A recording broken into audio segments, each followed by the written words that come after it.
a heat wave and fires are badly damaging Tunisia's grain harvest, leading the Farmers Union to forecast that outputs will not be more than 1.4 million tons.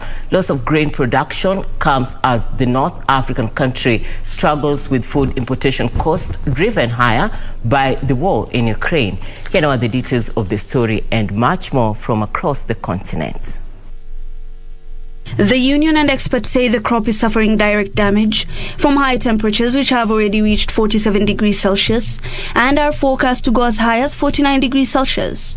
Moreover, the heat wave could hinder agricultural workers from collecting the harvest. Tunisia has been counting on a big crop to reduce grain imports amid a national financial crisis that is exacerbated by the war. Higher prices of imported food and energy will cost the budget $1.7 billion this year, which subsidizes such supplies. The country has aimed at self-sufficiency this year in the production of durum wheat, the main grain that it produces. Some farmers are harvesting grain early, accepting smaller crops for fear of losing all their 2022 production to fires. Meanwhile, Uganda has secured 2,000 hectares of land in Masaka district for oil palm growing. 700 outgrowers with at least 1 to 5 acres have been selected to benefit from the project. The project is expected to start in September, as they are still waiting for an approval from the Environmental Impact Assessment Report.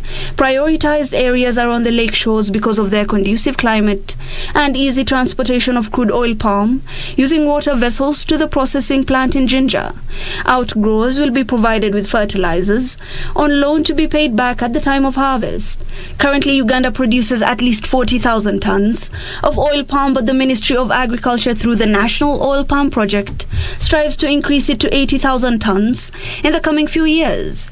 Finally, farmers in Tanzania are worried about the increased cost of fertilizer, as global prices have skyrocketed, in part due to the Russia-Ukraine conflict. A bag of fertilizer that earlier cost $25 per 50 kgs is now almost double the price. The short supply will inevitably impact crop yields, particularly for wheat, which requires a lot of fertilizer.